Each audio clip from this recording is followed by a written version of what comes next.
Have you ever been in the middle of a conversation when your mind just suddenly goes blank? It's your turn to speak and all of a sudden you can't think of a single thing to say. And the silence now is starting to feel awkward. And later, after the conversation, your mind comes back online and all of a sudden you can think of 10 better responses or things to say. Most people think that it's because they're bad at conversations, but that's not it. Here's what's actually happening. Most people think that having conversations are about having interesting things to say, but they're not. They're about paying attention to the other person. But the moment that you start evaluating yourself instead of engaging with them, your brain has less attention, less resources available for listening, thinking, and responding. That's why your mind goes blank. Without realizing it, your brain has switched from connection mode to performance mode. And once you understand that switch, you can stop fighting your mind and start having conversations that feel natural again. So in this video, I'm going to show you why that happens and the 3 shifts that move you back into connection mode. Now, I've experienced this myself more times than I can remember, and I've seen this pattern play out over and over again while helping build their own social confidence. Here's what's actually happening. The moment that your brain thinks that you're being evaluated, it stops focusing on the conversation and starts focusing on you. And now suddenly you're wondering, what should I say? Do I sound weird? Do I sound awkward? Right? And every one of those thoughts consumes the exact mental energy that you need to actually listen, think, and respond. Your brain didn't run out of things to say, it ran out of attention and resources. That's why confidence doesn't come from having better lines or being more interesting. It comes from shifting your attention away from yourself and back to the person in front of you. And that's exactly what these next 3 shifts are designed to help you do. So if freezing isn't actually a conversation problem, it's really an attention problem. The goal isn't to become more interesting or to have the perfect response. The goal is to get your attention out of your own head and to put it back into the conversation. I call this the connection shift. And there's 3 simple changes that make it happen. The first one is learning to stop treating every conversation like a performance. The first shift is recognizing that the moment a conversation stops feeling like a conversation and starts feeling like a performance. Think about the difference between talking with one of your closest friends at a coffee shop or at an event or something like that versus talking with someone that you really want to impress. When you're with a close friend, you don't spend every second wondering whether or not what you're about to say is funny enough or smart enough or interesting enough. You just say it and you let the conversation unfold and land naturally. But when you're trying to impress someone, all of a sudden everything changes. Every thought goes through a sort of filter. Should I say this? Does this sound stupid? Maybe I should come up with something better to say. Before you've even spoken, you're already evaluating yourself. The conversation hasn't changed, but your attention has. That's what I mean by performance mode.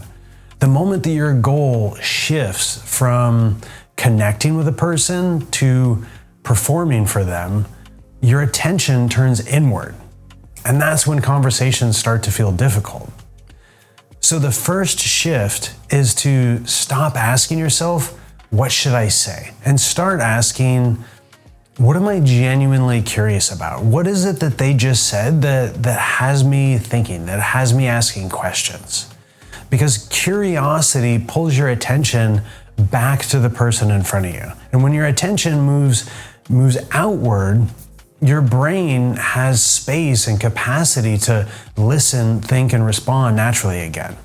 So the second reason people freeze is because they think that every response has to be the right response.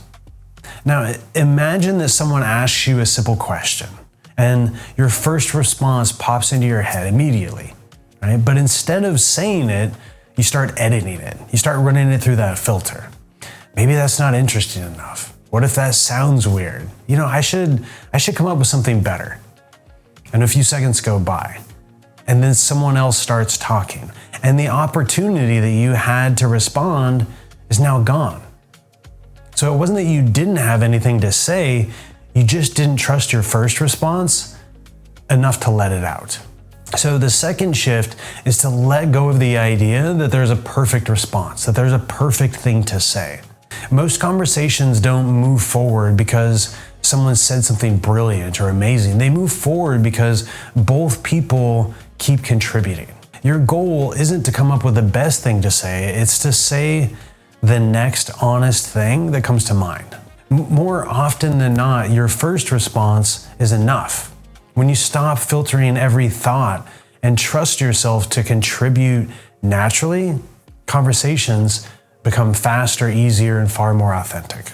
So those first two shifts get you out of your own head, but there's one more shift that makes conversations feel effortless.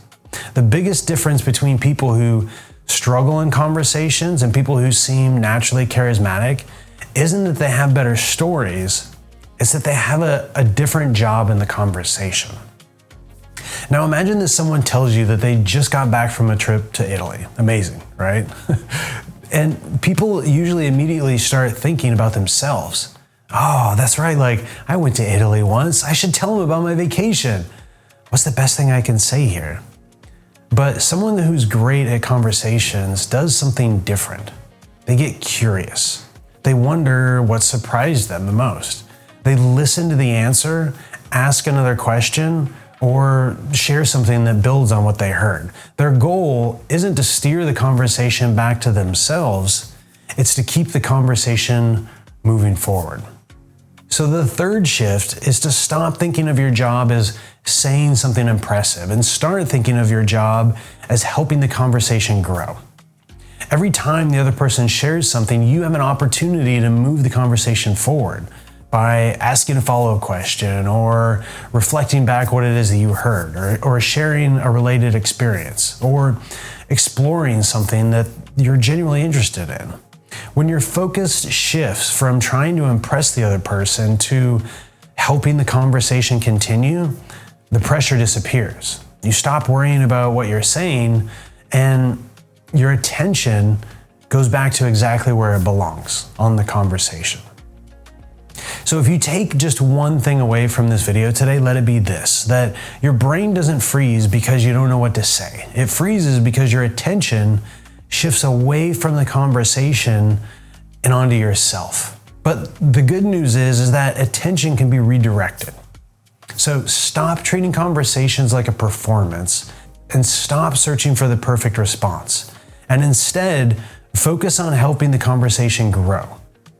When your attention moves back to the person in front of you, conversations start to feel more natural, more engaging, and a whole lot less stressful.